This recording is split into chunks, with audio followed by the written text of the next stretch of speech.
我前两天买了个石磨，本来寻思给我奶磨磨豆浆还能锻炼身体，但是听信了小人的谗言，买了3斤6两黄豆。这3斤6黄豆可给我仨坑死了。这些黄豆泡了一宿之后得有10多斤，然后这一待呢最少得磨400圈。我粗略看了一下，这2盆起码得有100袋。反磨出豆浆的时候还挺兴奋的，而且刚开始有劲儿呀，玩的也高兴。再一个最近在家憋的空有一身蛮力，后来磨不动了，我们就上网查石磨怎么用才最好用。有个帖子说拉磨的时候给驴戴上眼罩效率会更高。我弟亲身试验了一下，确实比刚才更顺滑了。哎呦，我是万万没想到啊，一个天天炖肘子的博主家里居然藏了2头活驴，那真是老话说得好啊，美食博主家真什么都有呢。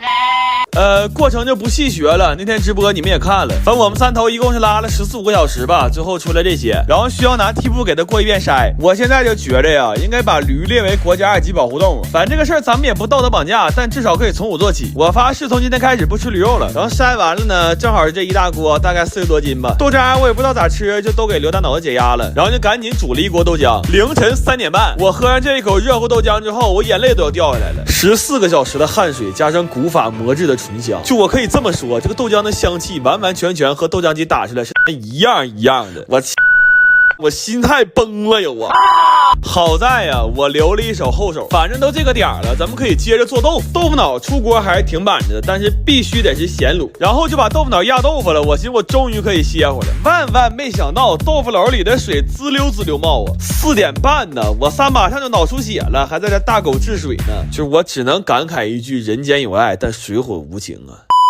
豆腐做好了，我奶都起床了，给我奶拿一半，那一半我得回家供去了。我是10000个想不到啊！我仨是头天早上9点见的面，打进屋就闷头磨豆啊。吃上这碗豆腐脑的时候，我抬头一看，我外面天亮了。我最近特别馋这种纯肉的烤肠，正好最近猪肉贼便宜，完疫情我们也不用上班，今天怒买50斤，一次在家多做点。做肉肠实在太考验耐心了，先得把肉切了，绞肉馅，那瘦肉可以随便绞，但肥肉还得绞成泥。你说他妈肥肉多招人恨！完了就按比例往里放调料，做了2个味儿的黑胡椒猪肉和玉米猪肉。这配方你们就别学了，因为会的越多越遭罪。你信我话，买现成的吃就行。要怕有添加剂就买便宜的，便宜的它就放不起添加剂了。然后就开始折磨人了，要想少放淀粉还紧实，就得生给他搅上劲儿。这里没有技巧，全是体力。刘大脑的脸憋通红，怒嚼50分钟，就为了晚上多吃点肠。结果晚上他妈给打电话让他回家吃饭，说不回就骂娘。这小狗嘚儿没吃着，找个代驾回去了。完我们就开始灌肠、扎眼、系线。这肠因为都是肉末，所以灌的就很通畅，画面会引起极度舒适。建议赶紧艾特你的姐妹来看一下啊。这些肠需要先用电风扇伺候3、4个小时，然后煮肠可遭大罪了，家里所有锅都用了，还煮了3番。这活比我那些前女友都磨人，只能码1层，多了不行，完得全程小火90度煮1小时，还得盯着炸气泡，跟打地鼠似的。最要命的是我在厨房盯的都要死了，我发现外面有个偷我肠。这些肠一共煮了4个半小时，正常还应该再晾3小时，晾的越干烤的越脆。但我们实在是熬不动了，擦不就给塑封了。关键是有个老大夫跟我说过，1点多不睡最伤肾，但事已至此也没办法了，就做点腰花浇头吃的腰子面。后来我一算得做了400根肠，我就发朋友圈纪念一下。那会儿都2点了，我有个哥们看着这给我来个电话。他说哥们儿，你要遇着啥难事你就说，使点钱啥的不犯毛病。他说我看你整那个肠连个商标都没有，这要给你抓着得胖好几年呢，可别扯那没用的了。我奶前2天不知道在哪个床底下翻出个电饼铛，让我在家试试能不能摊煎饼果子，说摊好了以后这饼铛就写我名了。但这玩意儿我也不会做呀，我就上大街上找一个小摊，我就站那看。我是不知道眼前这个大娘是我看了她有点紧张，还是因为疫情在家跟老头打仗狠心出来创业了。就那1个小时她瘫痪了7张，完大街上也没有野狗，她就都给我吃了。后来我俩对视了一下子，你能感觉到我们彼此都觉得对方是一张有身份的牌，就他看我可能像个城管，但我看他绝壁是卧底。后来我看也学不着啥，那吃饱了我就回来了。我奶不愿意吃脆煎饼，我就掺的白面，这饼底一定要多刷点酱，这玩意儿他妈齁死才好吃呢。纯甜面酱比较咸，可以兑点蒜油辣酱和雪碧，再放上果子薄脆和小狗肠，哎呦我绝世香香了。完这不在家做吗？就想起高调，约2条不挑食的朋友，这都跟大娘学的，做失败了就就近找嘴往里塞。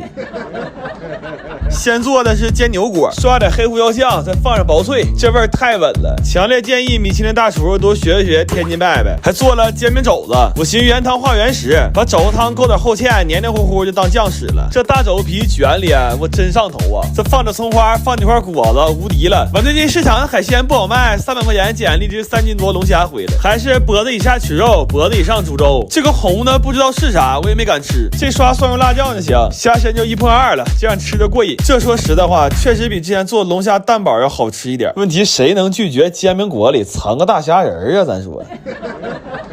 来吧，吃香香了，都给头纱蒙上了，我哪也不认识谁是谁，就个查小旗儿。但今天其实我藏了300来个心眼子，我留了个厨师自由菜。就东北人其实对煎饼没那么馋，但是对饼有无尽的向往，就在这饼上刷上咱们调的酱，多抓点土豆丝儿，再塞几块肘子肉。我跟你说，你就吃去呗。等夏天能出摊，我这饼我就卖7块钱一张，你吃上一口，你都恨不得回家求房本吧，赶紧回来买了，真太香了。今天在家尝尝生腌，不都说这玩意儿是潮汕毒药吗？不知道这东北大肠能不能苟住啊？配方是我国潮汕地区著名痛风夫妻加之派和他的大哥大提供的。他说你只要按照我这个配方来，口味我保理，肠胃靠自己。这给我地下的，提前2天就在家吃蒙头吃散。我们同学更狠，昨天晚上在家翻箱倒柜吃剩菜，专挑馊的吃。今天来的时候已经没啥可穿的了。他说这回可以放心吃了，没有后顾之忧了。这玩意儿吧，能不能吃好不知道，但我知道要是不吃主食，肯定是不能吃饱。做了2份煲仔饭、辣味双拼和豉汁排骨，然后留了几个虾和虾爬子，煮了一锅海鲜粥，还做了广式给包。感觉好长时间没吃这菜了，但我觉得我们这个行为有点不太好，惦记吃生腌，怕吃不饱又做了别的菜，这不纯拿给包当备胎呢吗？这不。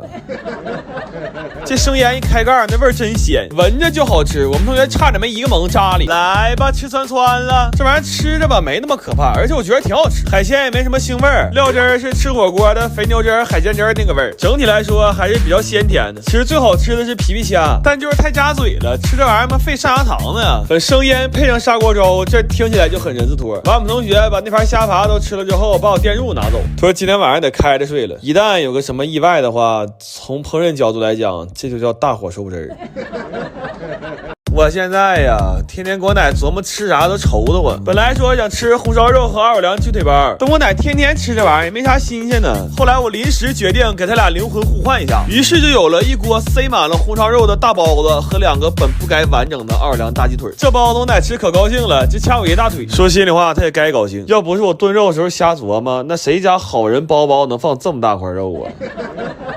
正好新我奶买个锅，今天开完锅给拿去。他说原来那锅涂层都快脱没了，完看一圈就相中这个了。完这2天哈尔滨又下雪了，早市也去不了了。给我奶做了一锅椰蓉奶香包，留着早上吃，还做了蒜蓉卤蚕蛹，我奶一顿吃了半盘。完今天市场那个卖肉大姐临走居然送了我一个肘子，她说我算了，你奶已经半个月没吃肘子了，快拿回去吧，别让老人家心寒呐。我奶这锅绝对是独一无二的，因为开锅之后我又拿肘子汤润了一遍。来吧，香香了，黑裤、尖刀、红包、奥土耳、牛螺、糖肘、糖醋蛋、蒜蛹、椰包。本来还想给我奶炖豆角，但事情来的太突然了，只能是跟奶吃点肉对付对付了。这回妥了，随了我奶愿了，这真是每天睁眼睛只能吃肉了。